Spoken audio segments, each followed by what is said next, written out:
Good evening. Can you hear me okay? It seems like it needs to be turned up a little bit. I can't get any closer to it. Hello. All right, how about that? Can it be better in the back? A little more? How's that right there? Okay. Good evening. All right, good. Great. Well, thank you for coming out to this town hall meeting. Somebody was just saying, they said, I can't believe my neighbors aren't here because they're always complaining about their taxes. Well, now they don't, there's no excuse. You mean their names. Yeah. But I've been invited, our local assessor, Pam Braun, to come and just share about how everyone's taxes are determined. Because some people think that they have a special formula. And it's different than anybody else's because they were higher than anybody else's. But, you know, when I first started, got into local politics, this is how I got involved because I started an organization called ourtaxmoney.org, and we were, as a community, as a group, we figured out why our taxes were so high.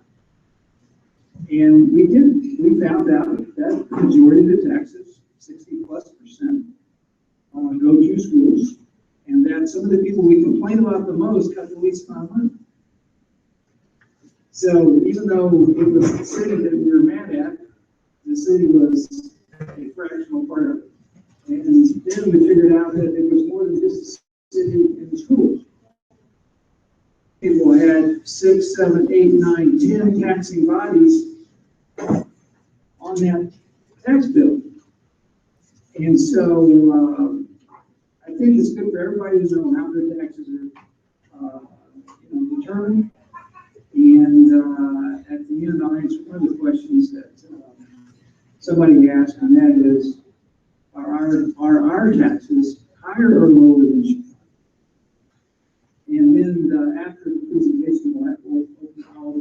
questions for Pam. And then after that, I want to talk about some things that are coming in the legislature, possibly in regards to a tax freeze.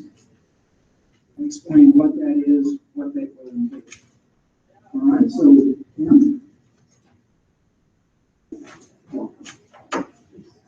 Good evening. I'm Pam Braun. I'm the Effingham County Supervisor Assessment. I know most of you probably out there in the crowd. I want to thank the Senator this evening for inviting me here to talk with you about property taxes. Can you hear me? Am I close enough? I will tell you that this is my first town hall meeting. If you know me outside of here, you know I'm usually a very confident person. When I'm talking here, I might be a little nervous. So I'll try not to do that, okay? The other thing I want to warn you is that I have a very bad knee. I'm getting ready to have surgery on. I didn't take any medication because I didn't think since this was streaming, it'd be good. In the middle of the presentation, I decided heck with property taxes wouldn't be the most potent. So, no medication. So I will wander around a little bit back and forth. I have this evening with me two of my assistants. I have Holly Huber, and I have my assistant supervisor assessment, Nancy Wint. So you'll have the opportunity to talk to them later if you have specific questions about property taxes, specifically your property taxes, that I can't answer here in an open forum. Okay? Let's get started. Well, wait, I'm going to back up a little bit. I did forget to thank the Senator's staff. They've been incredible. They have done a good job, and they definitely reflect on you.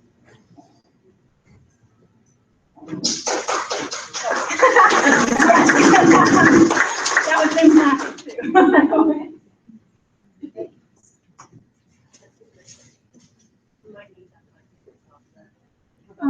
Nancy? I'm trying. Well, this is just me talking anyway. We'll work on that. First of all, I'm going to tell you in your package there, maybe we don't need to go that dark. Okay. In your package, you have a lot of information there. I'm not going to touch on all of that. The Senator did ask me this evening to talk to you about two very major issues, which involve property, predominantly your primary residence taxes. So if you have some questions afterwards, need to have some more clarification, don't hesitate to ask me. My door is always open. I have a staff of 5 people. Hi, Bill. You're awfully close there. At this particular point, I have no one in my office that is not educated as a certified assessing official. I've been in the county office building for over 23 years. Some would say I started very young. I would like to lie, I didn't. Holly did. Holly's been in for 15 years, Nancy's been in for 20. I have 2 other staff members that have been in for 20, one that has also been there for at least 13 years. So we're very versed in the property tax. If you've been in our office, I believe that we certainly tried to answer your question and to give you the information that you need in order to make sure your property taxes are correct. So, with that said, let's get started. Senator McCarter is asking you this evening to provide you with information on 2 key elements that will lower your property taxes. I will be talking to you specifically, as I said, about your primary residence, because that is what property tax exemptions actually adhere to. Am I receiving all of the property tax exemptions I qualify for? My goal is to explain 3 exemptions, these exemptions, and show you how to check to see if you're currently receiving them. The next thing is we're going to talk about is if I disagree with the fair market value of my property, the assessor has determined me. What can I do to appeal this value? I will explain the 3 steps to appealing your assessment and the need to review your partial assessment data in our office. We have over 25,000 parcels in our office. We deal with over, I believe, 15,000 mineral rights bills as well. We administer 16,000 homestead exemptions. We are a staff of 6. Now, a lot of offices would say that's a lot of people. But we have over $800 million worth of assessment, and that is 1/3 of the fair market value. So we are a very busy office. I hate to say we have some ground rules.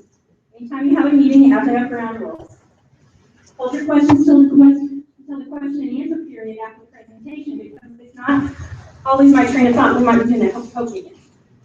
So we need to also establish, and I'm happy to answer any and all questions pertaining to my part of the tax cycle.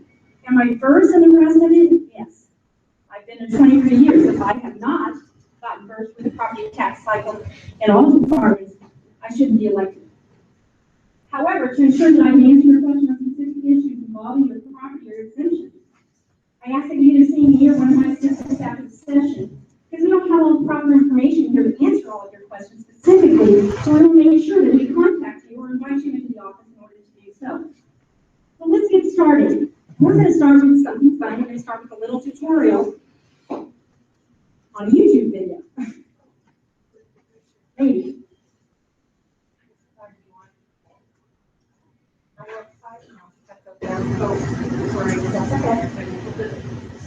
X out there in the middle, the top in blue, in the blue, blue, the top.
That nerve part. Sorry. That's how your sound's coming out of.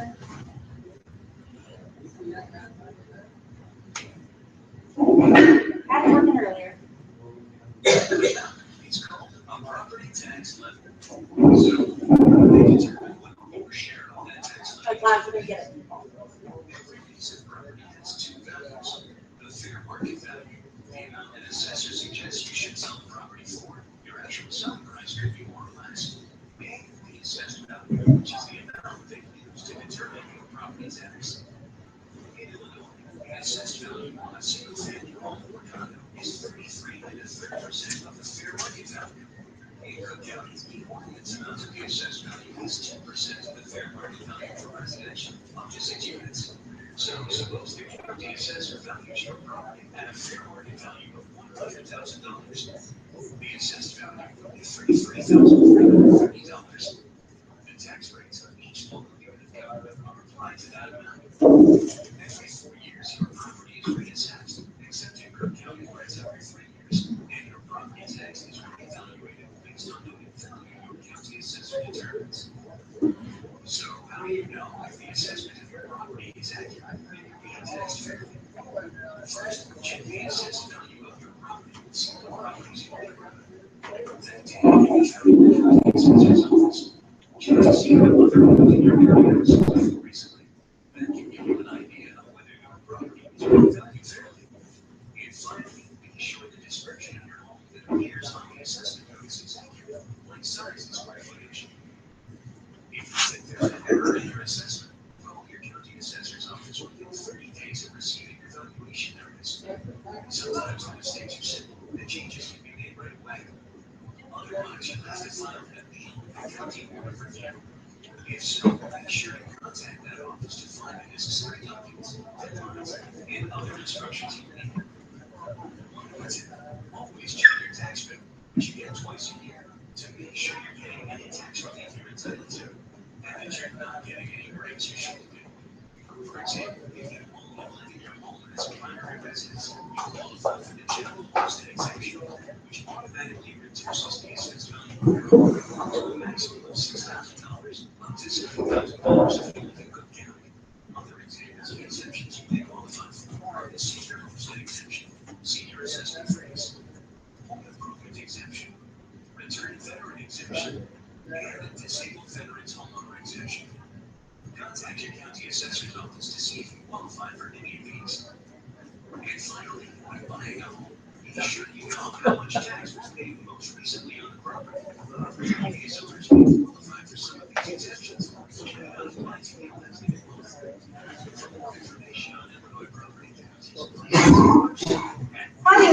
exactly the way I wanted it to. Maybe you could see from the pictures, we have lights back on.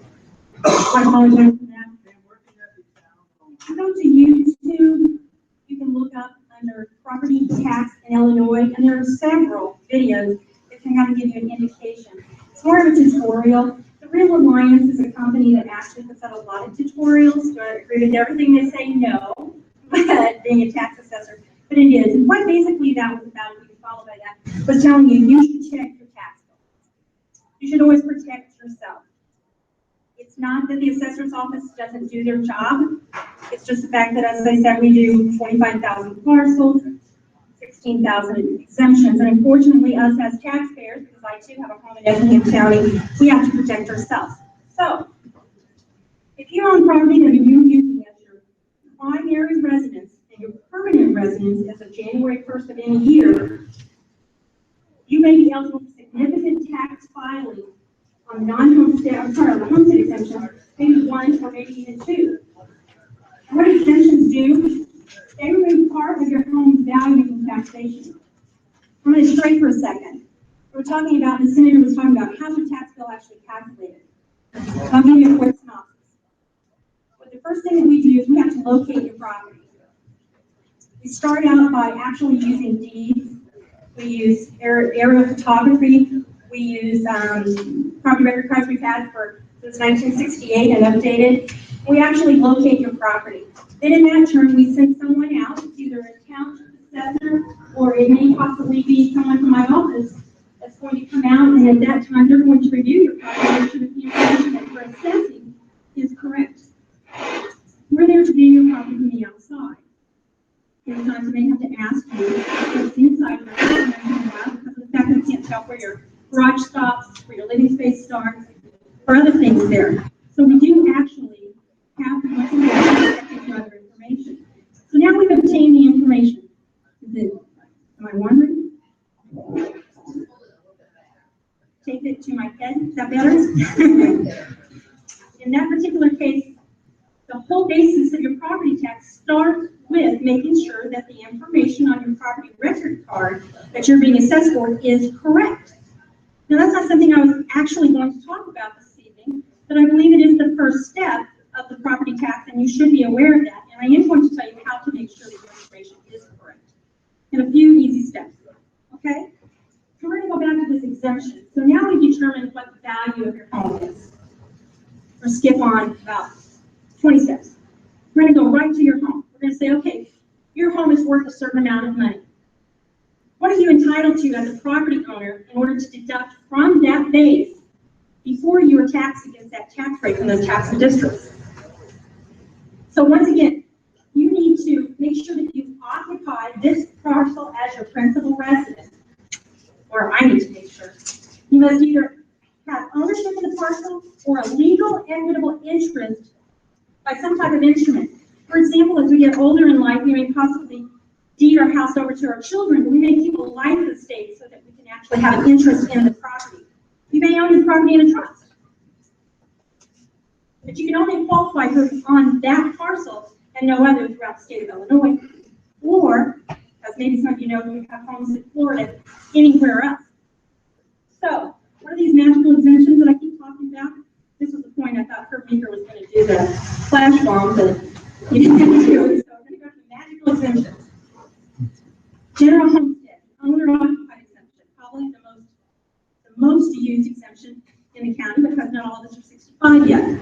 So if you look at your tax bill, you're going to see that you're deducted $6,000, or should be, on that property from your actual assessed valuation. Then it's going to go down to, now that particular exemption is administered by my office. If your property record card matches the address of the mailing property on the address, then you get the exemption. Okay, as long as you have ownership of the property. And we also check to make sure you're not getting in 2 or 3 boxes. Senior homestead exemption is the second exemption. Now, that means if you must turn 65 years of age during your tax year, you can be deducted a $5,000 figure, again, from this particular assessed valuation. And if you are on and occupy your property, you're at 6,000. You're a senior citizen now, you're 11. The senior homestead program. Remember when I said you have to occupy your property the first day of the year? Well, forget Just 1 minute. This particular exemption can allow you to actually move to another property and still get a portion of a senior exemption. It's a benefit. So you can't actually have it at 2 properties for 1 year, but you're only going to get that portion of the senior exemption from the date that you actually occupy the property. The next exemption is a senior freeze exemption. That particular exemption actually removes any equalization. Just a couple of days ago, well, actually last night in the paper, you saw Mr. Grimes very nicely say what I said. I was shocked when we got that out of that conversation. But in that particular case, you saw that we got a 1 multiplier. So there was no state equalization. That does not mean that you did not get equalization. It means that I actually went into your townships and reviewed them individually. Some townships may sell higher than others.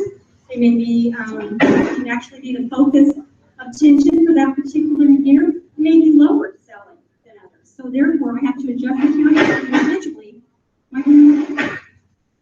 as versus the whole county. So we want to make sure that we're looking at where the problem lies. So the county is not penalized. We have 1 multiplier since 1995. The next exemption is a disabled person's exemption. That exemption is called a $2,000 deduction. I apologize. If you are unable to work and you are 100% disabled, you can qualify for this exemption. However, you do have to actually have. I may be better off just talking. Is there another microphone? Which microphone? Right, turn that one on. I'm pretty loud. No, these microphones. Okay, better? No? There. Better? Okay. In that particular case, that exemption is going to deduct off $2,000. Okay, so we're building for people that actually require those exemptions to keep in their home. The next exemption is an exemption that I'm particularly proud of that the state of Illinois has adjusted this year. Actually makes me very almost cry to the point that this is something that they've been working on and have finally accomplished. The disabled veterans exemption is a tiered exemption. The exemption has changed this year as follows. If you're 30 to 40% disabled, you can get $2,500 deducted from your tax bill. Now, that means that you're disabled by and clarified by the VA, and you have evidence of that. We've had some people come in, and that means that you were actually exempted. Well, you're better off. You might actually be exempted on your property taxes for a disability, but it may not be a VA disability.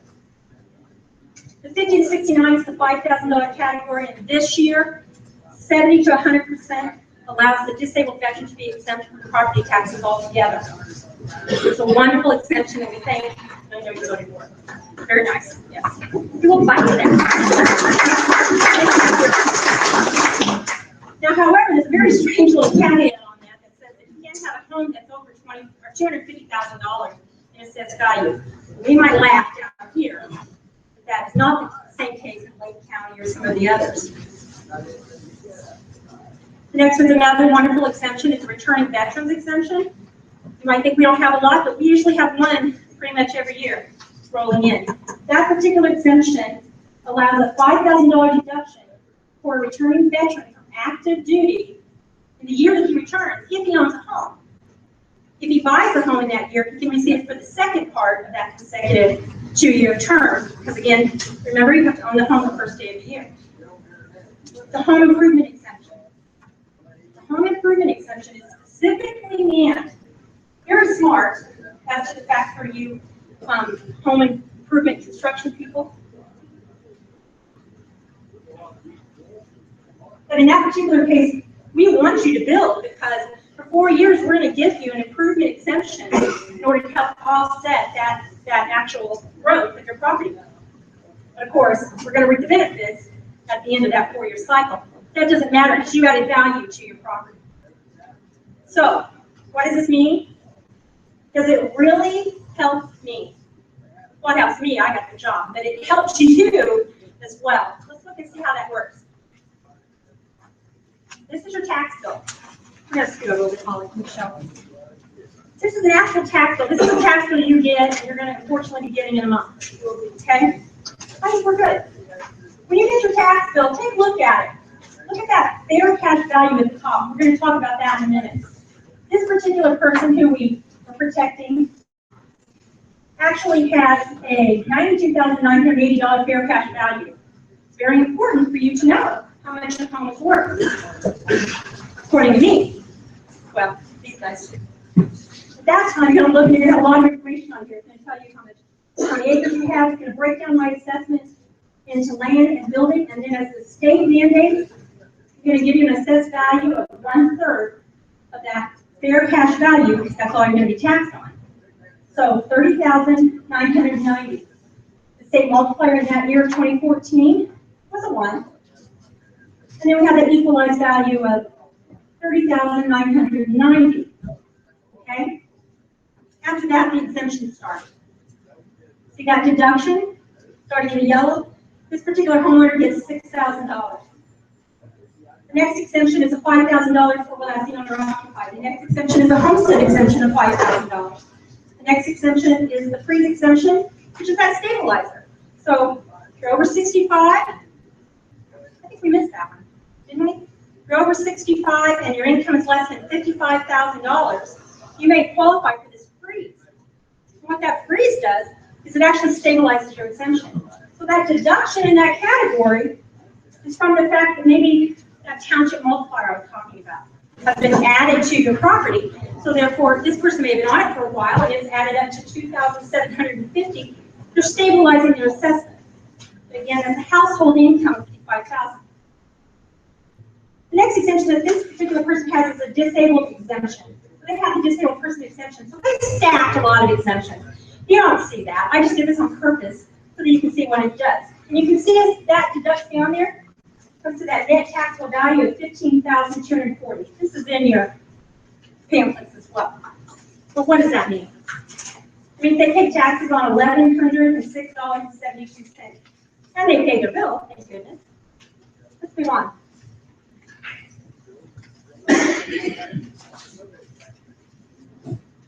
Now, this is where it makes sense. Let's just break this down. Market value was $92,900. The assessed value is $30,990. There we go.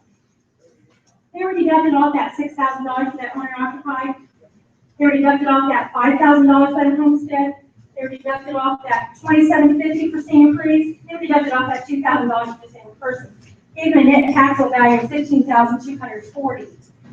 The tax rate, that's a city rate. We're in the city of Effingham. I can tell you by looking at the rate. It's 7.26189, which is $7.26 per $100 of your assessment. Can you go back to the tax bill? It's very hard not to go back and forth on property tax and keep it just specifically. Because see this right here? This is something the senator might possibly touch on. As you can see, those are all the taxing bodies. Taxing bodies levy for their money.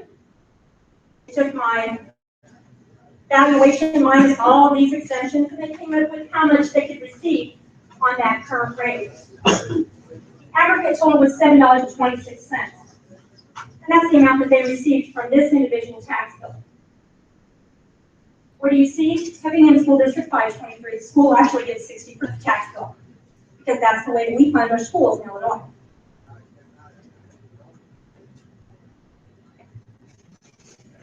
Go back to that. So we've got the tax rate of $7.26.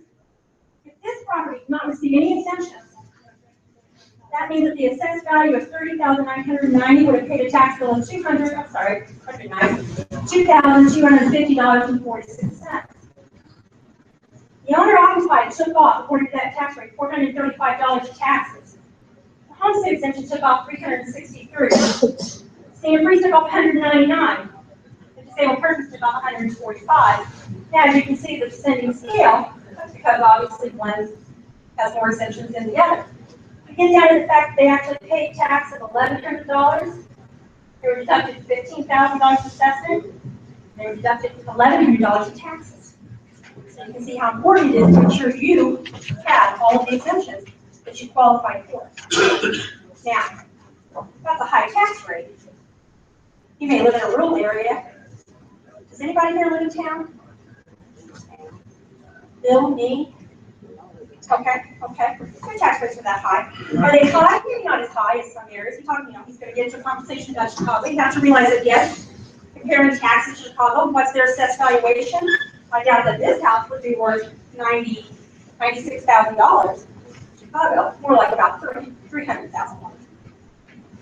The tax rate is determined by the tax rate, which is the aggregate rate of the taxing district in that jurisdiction. Again, remember, if you live in town, you pay for the city taxes, you pay for the library fund, you pay for the farm district. If you live in a rural area, you cannot pay for any of those, so your tax rate may be $5.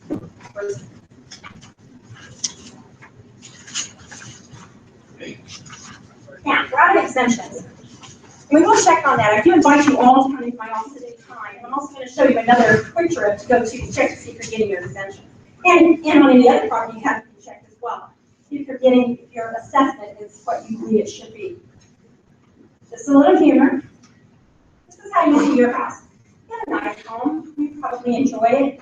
You feel very comfortable with it. Well, your buyer, oops, you went to the end of my joke. The buyer actually sees your house because he doesn't want to give you as much money as you think your house is worth, right? Your lender, of course, they want to be a little stingy because they've been bit. So therefore, they don't want to loan you on what your house might really be worth. But however, that nasty tax assessor lady, she thinks your house is a palace. A little bit of a joke. I don't think they're all palaces, but we do have a few. Now the fun part. The rest of it's a tutorial. This is more of a review and appeal process. You can tell I got a little more comfortable probably with this because this is actually something that we deal with so often. It's actually people coming in the office and we demand it. We demand you to look into your property. You need to keep us on our toes. You need to make sure that you're not overtaxed by what you own. However, unfortunately, this is part people don't like me for, is when I say it's kind of your responsibility, and mine as well, as a taxpayer, because we value property in mass appraisal. We don't come inside your house. We don't come inside your business. We don't know the actual contents of that house. And you guys may have granite countertops and you may be eating off the floor. I don't know. You don't know. Anyway, she has a new house, might check this out. But in that particular case, you want to make sure that the information is correct. But we don't assess that way. We assess by mass appraisal. We have valuation programs and we review every parcel. And we look at that and we see what the condition of your home is. We look to see what the valuation of your home is compared to sales in the area. We make sure that you have permits that are tearing things down, adding things on. There's no county zoning.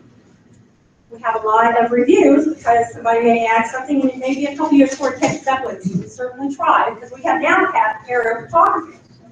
We fly to county every 4 years, getting ready to, or 5 years, getting ready to change it to 4 years, and we review those. We actually have programs that tell us when new things come on.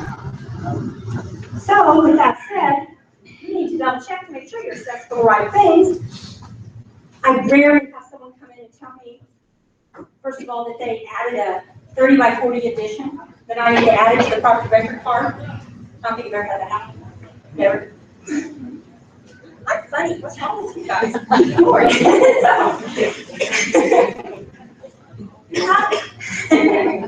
Then when you go in there and talk, give those pills. How do I know what the assessor thinks my market value is? You got to check your tax bill, just like we learned. You need to call the assessor's office or come in person. What staff is this? We're on the 4th floor of the county building above the jail. You need to stop visiting body. Review online property. Review online property at our county website. In your packet, you have a trifold pamphlet that tells you how to go to our county website. On the county website, you'll be able to see most of our properties have pictures. They all have sketches. They tell you what you're being assessed for. They tell you the breakdown of the square foot of the property, what your land size is. It'll tell you what taxes you pay. It'll also break it down as to tell you which taxing bodies you paid to and how much. A lot of information. You can scroll back and forth in years. You can go forward to see our working file as to where we're at. You can also check on that if you have a mortgage company and you don't know, did they pay the tax bills? You know, we have a lot of calls that way. Did they pay our tax bills? Go online and look, not say that. There are 3 levels of review. And you feel as though there's something wrong with the property tax, or you just want to check it, that's the first level, the informal appeal. Myself and my staff come in the office to talk to us. Let's take a look at it and see if everything's right on there. A lot of times we get a lot of people come in, farmers, for example. We are not going down that farm road tonight. Been there, done that. So we will do that individually when you get your tax bill. but in that case, or no, I'm not kidding, we will. But in that case, they come in because they tore down a building. We would not possibly know that. Come in and tell us. Don't tell us if you added something. Don't tell us if you built it. Come in and tell us you tore it down. You may contact our office to review your concerns with a member of the staff. They will explain the process needed to correct your file if you're still requesting a reduction. This can be done at any time during the tax year. Doesn't matter. You can come in. However, there is a period of time when the notices go out that I don't have as much jurisdiction as I would prior to that. At that particular time, it rolls to the board review. We'll talk about that in a minute. So in that case, you're going to see that most of the questions and appeals are handled at my level. Almost all the time we answer and solve the problem.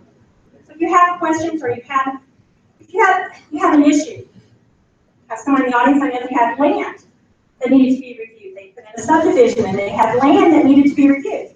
And at that particular time, they called me.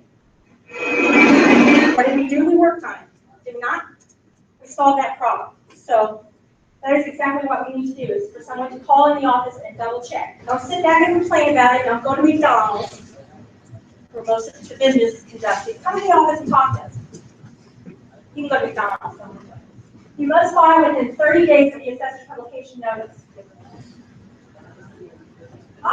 Sorry. Formal appeal needs to be made in writing at this level. So the board of review is a tribunal set of 3 people. It is governed by politics. It's actually sitting as the highest vote getting post-election in the county side. The coroner seems to be the only one that gets opposed, not this year, but down there time was a coroner. I'm that dead. And at that time, he set the politics of the party. So we do sit political. After that's done, there's no politics in that room. It doesn't matter. You're going to come in, you're going to get a form, and then you're going to do your work. We're going to guide you and tell you that if you want your property assessment adjusted, you need to tell us why it's wrong. So therefore, if you have an assessment of $100,000 and you just don't like paying that $1,700 tax bill, that doesn't mean anything to us because we're there about your assessment. Now, if you didn't like paying that $1,700 because you didn't get an exemption, that meant something to me. You need to tell us why it is that that assessment is wrong. Did you just purchase the property? Did you have an appraisal? 2 houses on your street sell for less and they're comparable?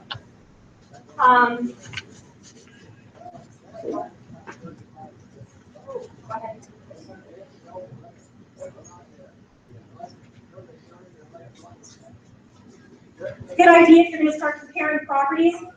Take pictures of those properties. Let us know which properties you're comparing so that we can prepare the file. Files are then prepared and given to the board of review. They're going to look at the evidence that you've submitted and they're going to decide, can we make a decision? If you didn't submit enough evidence, then how can they make a decision? I would probably try to guide you at that time. You didn't put anything in the file. We need some evidence because the board of review is going to look at my assessment. If I can't find anything wrong with it, then they're not going to be able to make the decision. So again, unfortunately, the burden's on you somewhat, because of the fact that you need to make sure that you know why you're appealing. Your assessment may be correct, but again, you may just not like to pay those taxes, but the board can't act on that because they don't have anything to do with tax and debit. If you don't like what the board of review didn't like what I did, you can also go to the state of Illinois. If you go to the state of Illinois, you have to have this evidence. They're not going to come to you. They're not going to come look at your house. They're going to rely on what's in your evidence. A very wise board member said to me, who says to everybody that comes in, we're not your adversary. We're here to work for you, but you have to give us the information to help. You know, we don't know the value of your property. We don't know your property. You need to help us get that information so that we can make sure that your home is assessed right because the assessment is what? The first part of the property tax cycle. I'm starting to run out of words, but yet in that particular case, if you'd like to discuss more detail about property tax, please come talk to me, call one of my staff members. We're more than happy to discuss it with you, and I'm sure you have lots of questions. Again, I do the assessment end of it. Gary Herzl is the county clerk. He does the actual extension end of it. Steve Dotheboff is the treasurer. He does the collection and distribution of it. So from there, we're not actually taxing the districts, but we're still part of the issues. So therefore, if our information is not correct, it's not just all of their fault, it also there's a little burden on us. We're going to go to the questions and discussion. Not yet. The senator might talk after me. But as I noted earlier, I'm happy to talk to you about anything and assist you in any way possible. I do ask that if you have a question and it's really specific to your parcel. We had someone and I talking earlier, we talked before. I don't have that information. I'd be talking off the cuff. I know some of your properties, but yet I don't have your information here. And I'm more than happy to take the time to talk to you another time. I also asked if you're from another county. I believe there's some here. At that particular time, I'm not in the business of bashing another county's assessor, but I'm more than happy to tell you my opinion of the situation. As I said, I've been in this job 23 years, and I'm pretty much the veteran in this area. So most of the assessors around us are probably a lot newer than me, and unfortunately, I don't know if that's good or bad, maybe it's not unfortunate, they come to me for assistance a lot. Hope I'm not. Thank you for attending. I really appreciate it. I hope I did okay. It was my first time. And we're going to defer to Senator McCarter.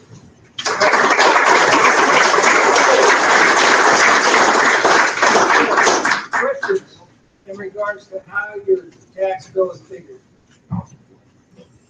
On the senior exemption, if you're co-owners, both equal owners, is it when one turns 65 or when both are 65? Excellent question. Something I probably should have covered. The first person to turn 65. The first qualifying person in the house can receive the exemption.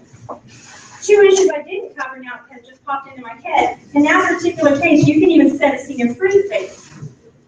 If something were to happen to the senior that was qualifying for it, the other person would regain their base when they turn 65. So that's a very good thing. It's a protection clause. So yes, one could be a senior citizen, one could have the disability, and you could both receive the exemption in the property as long as you both have ownership of the property.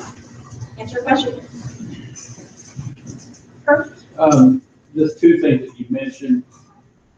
You said that I want to make sure I'm not taking it out of context. You're saying that a lot of complaints and reviews are handled at your level. In other words, you're saying that it can be solved at your level as opposed to moving on to the board of review. Is that, in other words, sometimes Exactly. things are pretty simple. Exactly. A lot of times it's a question or it's an explanation. A lot of times people don't understand the process. They think that we're assessing them for a new home when they see the depreciation.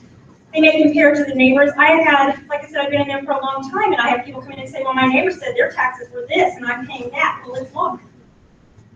Not always the case. They may have just been telling you one payment or one installment. So again, a lot of questions are answered at our level. And a lot of times, for example, new homes. We have a lot of people come in, they get their first opportunity to review their assessment notice, and they come in, and a lot of times it's things that maybe the township assessor missed. Maybe they calculated something wrong, and we take care of it there. We certainly don't let it go past the tax bill time, but we have to come in. I can't go out there and find every one of them and say, are you thinking maybe your assessment's wrong? So yes, second question. Second question is that you mentioned a 30-day period, and that you're referring to the notice of the assessment. My question is, do you send out anything on public notice or anything like that maybe letting people know, or is that with the tax bills? Is that an explanation on the tax bills? Or I'm just double checking. Oh, very good questions. You can tell he's a news reporter and already knows the answer. But in that particular case, when I talk about the notices go out to predominantly properties that have changed. Every 4 years, we do try to send a notice to everyone. Economically, it doesn't always happen, but we do try to send out a notice to all individuals within a 4-year cycle on the property. However, at that particular time, the notice of change goes out. The one thing you want to watch for, and it should always be somewhere around December, January, November, somewhere in there. You can always check with us.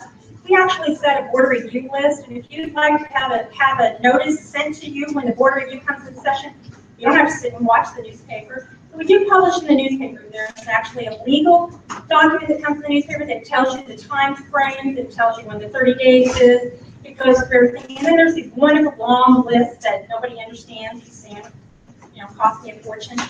Newspapers, they keep paying no kidding. But they just keep, you just keep running these totals, but it doesn't mean anything. It's that individual notice that comes to you. On that individual notice is quite an explanation. And that's something you're looking for. However, if you didn't make a change on your property, you probably didn't get a notice. So what was important? Go to the website, pick up that phone, come in and talk to us. Yes, yes, Bill. On the average, how many cases does board of review consider every year? Very good question. This year alone, they had 148. 148 appeals. Myself, I sit as the clerk to the board of review during that time frame. The 3 gentlemen, at this time we're sitting as 3 gentlemen, sit and reviewed 148 files. A lot of times from the evidence in them, they make the decision right there. And if it's in their favor, then I send out a notice right away. And if it's not in their favor, they get a notice and they get another opportunity to review that parcel if they need to. So yes, 148. Yes, Bill? Is that a lot? Is that more No. than in previous years? No. 148 is about average. Okay. A lot of times those appeals could be something that I didn't feel comfortable making the assessment change on. I wanted to make sure that the board said it in my opinion. To be honest, I've been in Effingham almost my whole life. I know a lot of people. There are a lot of times that I may not feel comfortable making that decision, so it doesn't get misconstrued that I made a change for someone, and I asked the board to make that decision. Yes, Mr. Thompson. Yeah, the enterprise zone is in several areas. The county, the way I understand it, you have a program. People would bring their numbers in to you, that you can give them a year or 2 or 3 years of tax exemption if that program still goes. Okay. The enterprise zone is not administered by me. Am I the county administrator of the enterprise zone? Yes. But yet the enterprise zone is administered to the individual city. So the city of Effingham has an enterprise zone that you can actually make application to. If you're approved into their enterprise zone, at the moment it's starting to expire, but I do believe that they are trying to up it. So in that case, if you make application, you can be abated the taxes through me then at that time for the improvements for the 3 years or 10 years. But if you're not in an enterprise zone, If you're not in an enterprise zone, then you're maybe eligible residentially for that home improvement exemption. or what is new construction, Okay, if it's new construction, and I don't know if you've had any. We have had actually the developers rate. If you're a contractor, in that particular case, there is something called a model home exemption. It's not a primary exemption to a residence, but a developer can actually come in and apply for a model home exemption, meaning that they're building a home in order to, yes, sell it, but also to continue to sell it. So they're using it as a demonstration home. Yes, I administer that exemption. the individual say that he wants to build a new home, and he's not in an enterprise zone. There used to be a program, I thought, that they could go to the county and fill out paperwork and let you know what the price of the home is and everything, and then you would exempt it for a year or 2 then. Yeah, I've heard that before, not since I've been there. You're talking about to build to live in, I mean, their own home. I think that might be before me. I was pretty young when I started, but again, that was one of the, in that particular case, I have not seen that, but I do believe that maybe there was a perk at that particular time. I will tell you, there is a benefit though, because we assess from 1/1 to 1/1. So if you started building your house, there's a tip, build your house on January the 2nd. Because you're not going to pay any taxes the following year until we pick it up on a 1/1 basis. I made a new program. But yet at this time, no, there isn't. One other thing, years ago, they had a graph in the Effingham Daily News. It was a pie graph. And that pie graph is easier to read, and gave all the people that was able to draw money out of it. And it was so simple rather than a line to line, and I would suggest, well, there you go. Something like this? Yeah. But I mean, that way, the general people can understand where that money is going. A lot of you can try to read the lines a lot. This is a very large pot, and I'll leave this up here for you to look at. Again, that's on the tax extension, and again, I've been there a long time, so I do handle a lot of things that aren't necessarily assessor driven. In this particular case, this is an extension pie, and that's what he's talking about. And it tells you right here that the total taxes that were collected when this will go right into use was $41,488,806 last year. Out of that, the 9 units of school, including Lake Point College, received $24 million of that. The City of Effingham received $3 million of that. That does not count the money that's allocated from the TIF, which I don't want to get into. Please don't have any questions there, but the county received $3.6 million. I'll leave that there. I will suggest that to Carrie, and maybe he think about putting that in the paper in the future. I'm sorry, in Central County, they put it on the tax bill. Do they? We might put Makes a that lot as of well. sense. Yes. And it directs the complaints to the right place. I like that. In this case, what he's saying is on the bill, it shows your tiny portion, not tiny by any means. Well, no, actually, it Yeah. shows the divisions of where your tax money went. Okay. Like 60% to the Are schools. you talking individually? Yeah. Okay, let's do that. So we'll look into that. That might be something we can do. All right, Is it okay? great. Oh, One more question. Mr. Cumberland County. Yeah, you know, how many similar properties would you need to come up with to start that process? That's a good question. On an appraisal, an appraiser is mandated to use at least 3. So I would leave that 3. Now, if it's a very hard property to find 3 comparables, you can go outside of the county by all means, but 3 is the right number in order to try to use some comparison, because one of those sales may have just been because I want to live there, the other one may be something else. You want to get 3 sales to find that valuation. I'll be happy to help you. Okay? Thank you.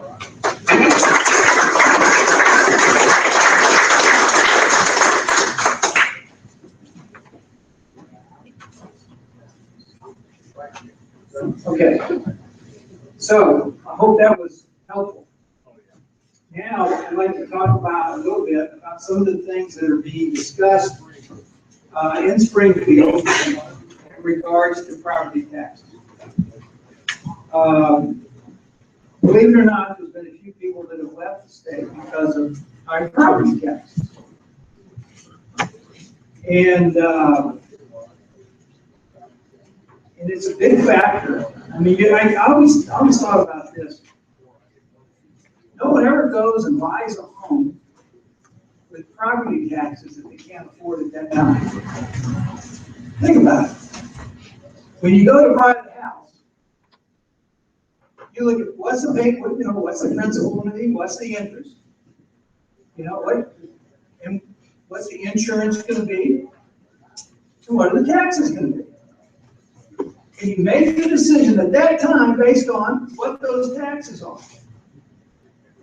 Now, if 5 years later, they're 35% higher, you have no control of that. And if 30 years later, after you've paid it off, and you still have the bill, you have no control over that.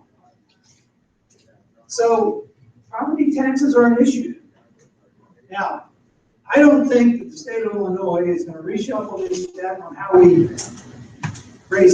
collect revenue this year or in the next decade, to be honest. It's not going to shift to a sales tax, and property taxes are not just going to go away. I suspect that's not going to happen. But to bring people back to the state of Illinois and to rejuvenate the economy, you have to remember that the 200,000 people that left Illinois were not all on welfare. They were people that could get a job somewhere else, and they left. Have you ever heard anybody say, the minute I can sell my home, I'm leaving? I think we all have. And so, it is an issue. And so, there's going to be some things talked about. coming up, and that one is a property tax freeze. Now, I've had more phone calls from people upset about the property tax freeze that were those working for the taxing bodies than anyone. I've not received any call from anybody upset about a property tax freeze that, was not working for a taxing body. I've had county board members call me and complain. How are they going to get their money?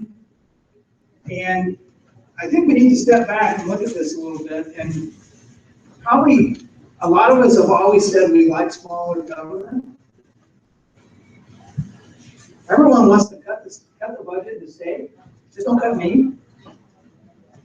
In fact, if people are honest, they would protest around the Capitol saying, cut the budget, just don't cut me. Protect me. And that's the truth of it. Governor Daniels, the previous governor of Indiana, said, I heard him say one time, he said, you'll be amazed how much government you can live without once it's gone. And this is a paradigm shift. We're going to have to think, I said 8, 9, 10 taxing bodies. In Effingham, how many are there? It's 15, isn't it? There's more than 15 if you count them individually, but yes, there's well more than 15. More than 15. So the issue of consolidation is going to come up. Consolidation of school districts, elimination of townships that preside within cities, and I believe it's a good thing. See, I think we've allowed government to grow, in a way of creep. It just happened. It didn't happen overnight, but it just happened. And the truth is, we have to protect the citizens and make it to where they can afford to keep living in the state. And so consolidation is going to be talked about. And I'm going to be supportive of it if it gives the people the choice. Okay? I love referendums. Win or lose, I love referendums because the people spoke. School district, county board, city council, it doesn't matter what they think. If the people speak, that's the way it ought to be. So I'm for anything by referendum. I would have loved medical marijuana by referendum, but I didn't get that. Because I don't think it would have happened. The tax freeze that is being talked about, the one that came from the passed in the House and is now in the Senate, is one that simply freezes taxes. And I believe it's I think it's indefinite. It is mostly supported by Democrats. There are a few Republicans.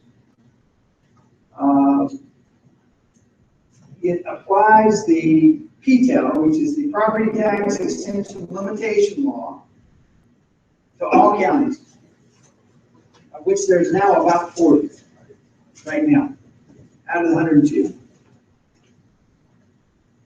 The difference in the bill that I am promoting and is sponsored by both Democrats and Republicans is one that does a 2-year property tax freeze, and at the same time allows all of the unfunded mandates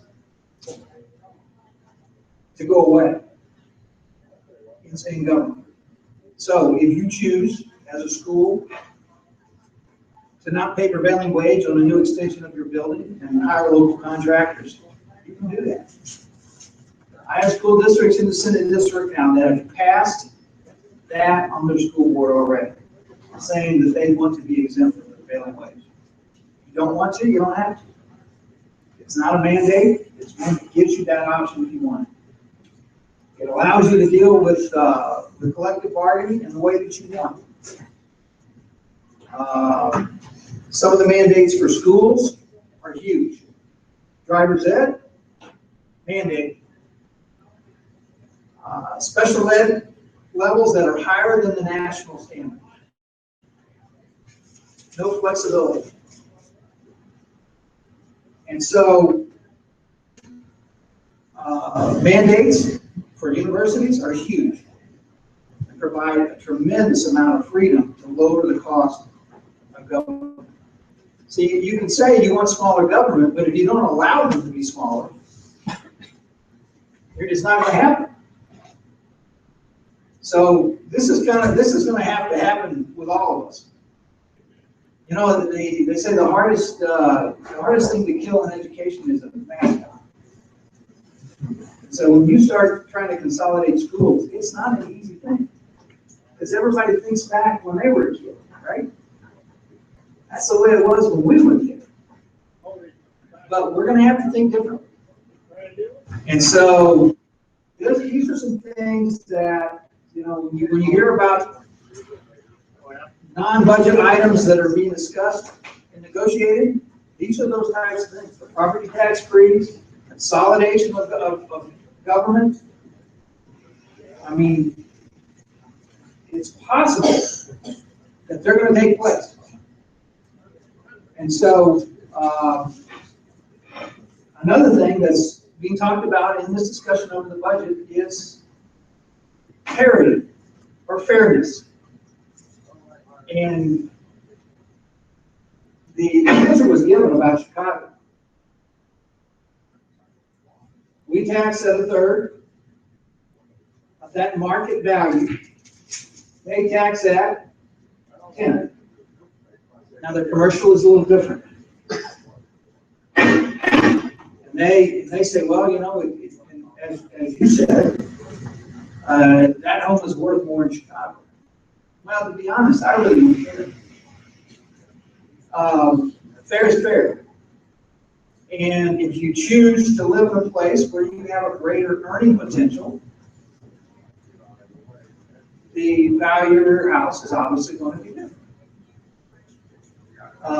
You know, if you go 40 miles from here out in the country and no one lives by you, there may not be a high demand, you know, as high a demand as there is in the city of Chicago for something. That's the reality of it. And so, the city of Chicago cannot tell you the last time they had a referendum on the schools to increase taxes. They haven't. Yet they want us to put in this budget an extra $500 million to pay for their pensions in their schools. So these are things that are factoring into this whole budget debate. Believe me, it's not that simple. But in regards to a property tax freeze, consolidation, make the government smaller. Any questions? Yes, ma'am. What's the number of your bill? Mine is 1046. SB? SB 1046. What's the number of the other one? The one that just came out of the House is House Bill 696. Okay. However, I understand that's been sent back to assignments. That's in the Senate now. It's in the Senate. It has not come in. It has not been sent to a committee in the Senate yet. And, yeah.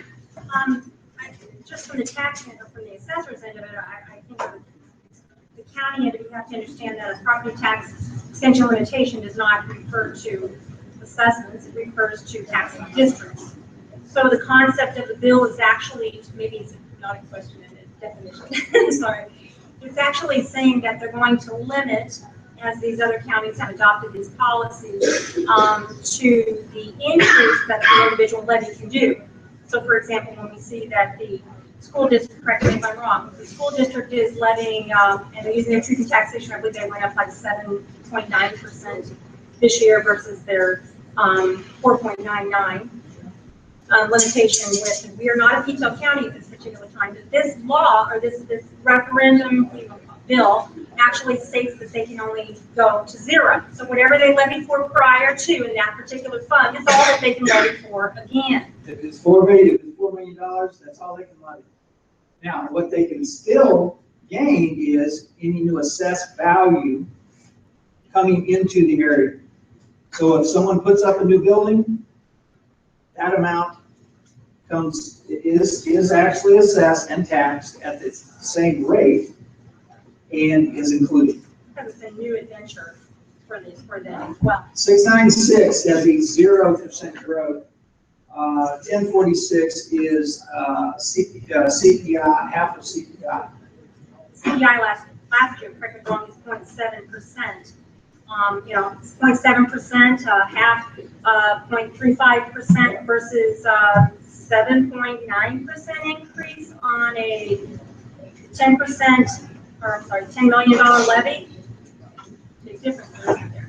However, you understand that it's not going to freeze your taxes. I mean, they still could increase from the prior year due to, unfortunately, that nasty assessment. But because I still mandated to actually keep the assessments at a particular level, and I believe, correct me if I'm wrong, that there are certain exemptions to that particular 0% increase for that tax CPI. 696 is not. Oh, very good. So in that particular case, that is something to review as well.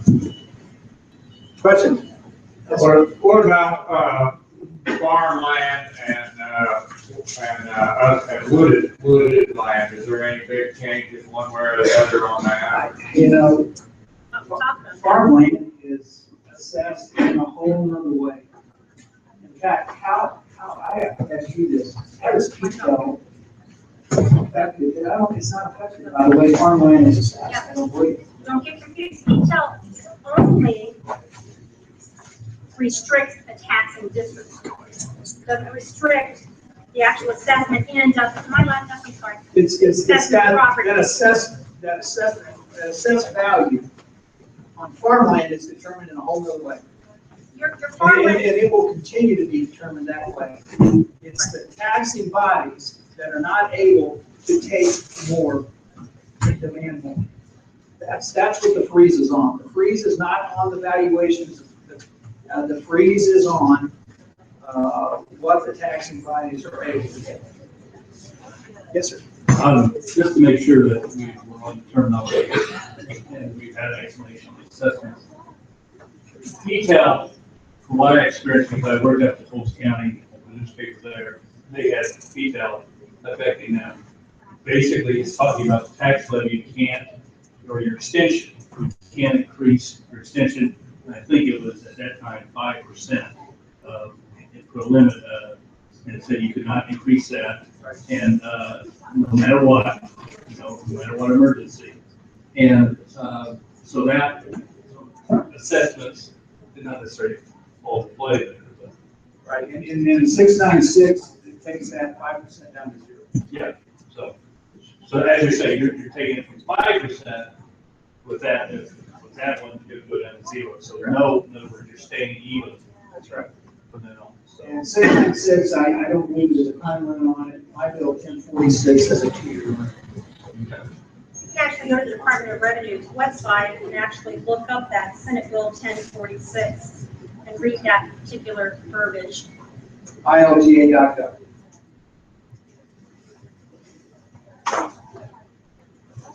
Go ahead. I thought I heard you say certain schools were opting out of the prevailing wage. Well, they passed resolutions saying they'd like to. But they can't. Can't right now. Will let them legislature. Yes.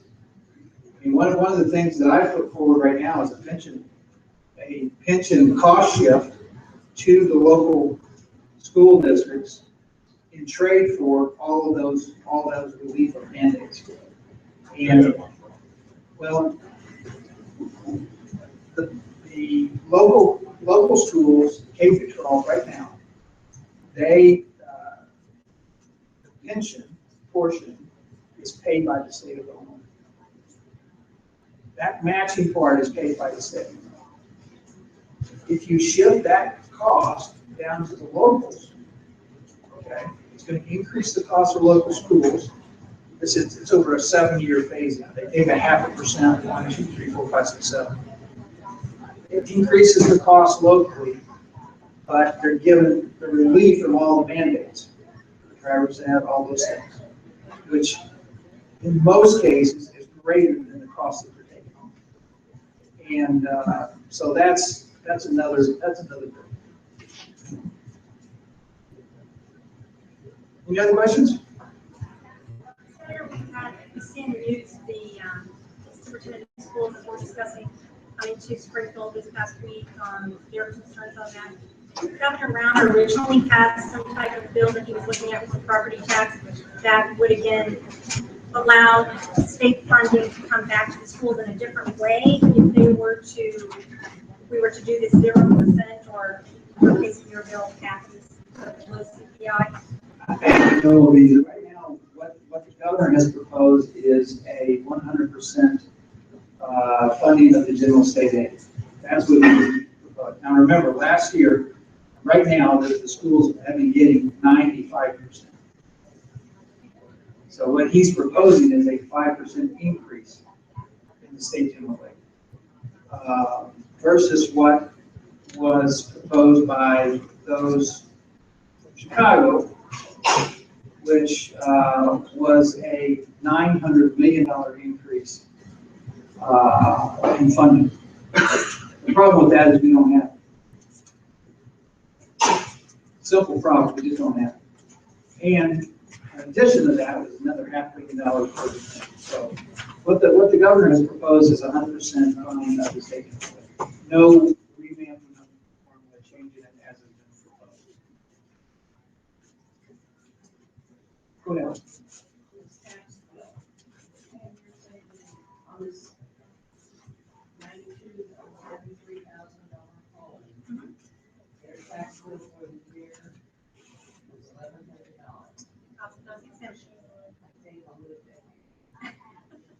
However, No, you there's have to a lot of remember they have, exemptions. right, they did have $1,100 have of their exemptions. If they did not have their exemptions, it would have been $2,400. Which county do you live in? Shelby County. You know what your tax rate is running? Do you live in Shelbyville? Your taxes are higher. Is that ours? Yeah. Our tax bill is Those exemptions would be the same no matter what. The exemptions would be the same exactly.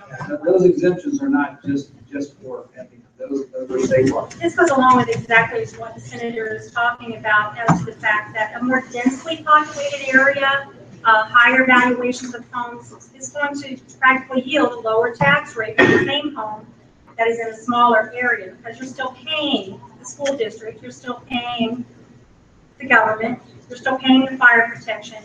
However, there's not as many people paying into it. So that piece of pie is cut into a lot smaller pieces when you have a larger area versus you do. So when you get the larger school district, it looks like, oh, I'll move to Effingham, but of course your assessed valuation is probably higher, and you're going to be paying for more districts. But in that particular case, that's the same thing with the school situation. At that particular time, you see Unit 40 may look like its taxes are less than Unit, let's say Unit 10 Altamont, or Unit 20, let's say Beecher City. They're actually pay a higher rate in Beecher City. Their assessed value is probably less than maybe in that location, but yet in that particular case, because there's not as many people to pay to it. And the biggest difference is the industrial commercial business. The extreme example is East St. Louis. Absolutely. The extreme example is East St. Louis, where there's very little property of value. Therefore, the rate is 12 versus 7. Because they have got nothing to multiply that. So,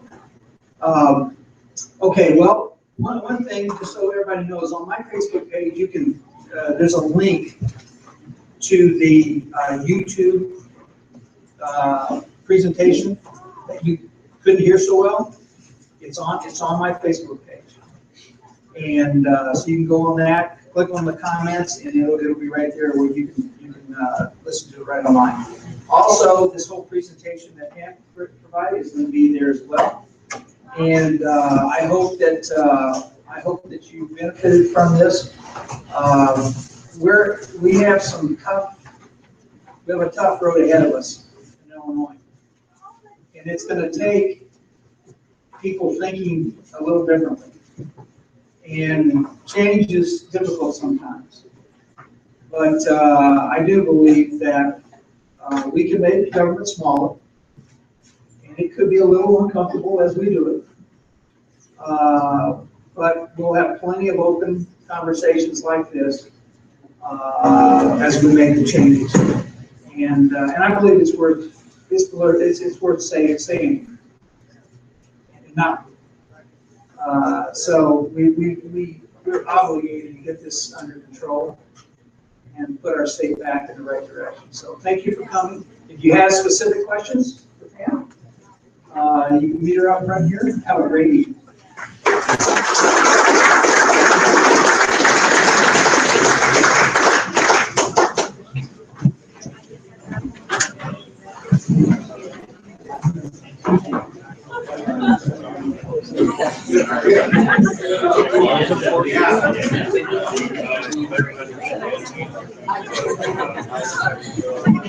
Yeah.